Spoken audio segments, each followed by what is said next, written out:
Hey, how's it going? Travis Cullen here, CEO of Freedom Soda, wrapping sodas late night, putting labels on them. Had some extra ones that didn't have the label on them. Labeling's very important. Boom. And I was going to read this blog post I wrote about Last Prisoner Project, the fake organization that is claiming to be the premier cannabis activist organization. So here we go. Here's the blog post. It's on my website, freedthc.com. Where is the money, Last Prisoner Project?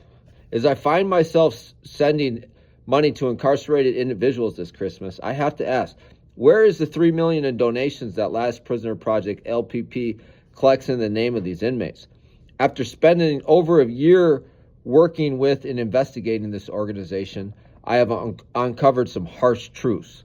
Let me start by saying who I am and why I care. My name is Travis Cullen. In 2004, I was sentenced to 8 years in federal prison for transporting marijuana from California to Minnesota. I served from 2004 to 2012, long before the industry changed and marijuana became cannabis. Funny how times change. After my release, I vowed to leave cannabis behind, but in 2021, when Minnesota legalized cannabis, I decided to enter the legal market, open up a store selling legal, state-approved products. That decision triggered a wave of guilt for me. Guilt for the friends I left behind in federal prison who are still serving long, outdated sentences for cannabis-related crimes. To help alleviate the guilt, I turned to activism. I began supporting incarcerated individuals, directly sending commissary money every week, building real friendship, and working to raise awareness for those still trapped in the system. I found my calling. My time in prison gave me a unique perspective, a shared language with these men and women, and the drive to help. I fund my activism through my store, and it's been a full circle transformation for me. Something my mom can be really proud of, finally proud of. That journey led me to the Last Prisoner Project. I was invited to the 420 Day of Unity in 2024 and started working with LPP shortly after that. Over time, I dug deeper into their operations, reviewing tax documents, examining their communication with inmates, and speaking directly with those they claim to support. My conclusion? LPP is a disingenuous organization with a glaring wealth gap between their leadership and the prisoners they represent. Here are the facts. Despite raising $3 million in donations, LPP only sends $300 to select inmates every 3 months. So once every 3 months, select inmates get $300. Not enough. You need $300 a month to spend. That's your spending limit. Cannabis prisoners should have at least $200 a month to $300.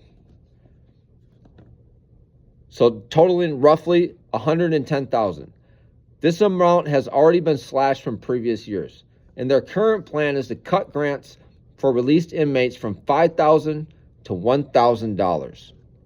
Meanwhile, LPP's payroll has skyrocketed from $271,000 in 2021 to $1.35 million in 2023.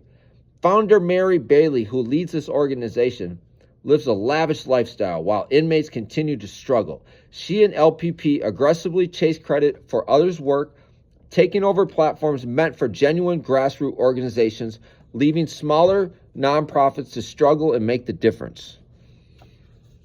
What does this mean in practice? It means that every time politicians or nonprofits make meaningful progress in cannabis reform, Last Prisoner Project swoops in to take the credit. This clout chasing damages the movement, undermining organizations that are actually helping prisoners. There's a great article on Political where they talked about Last Prisoner Project and all this. I encourage people to read that article.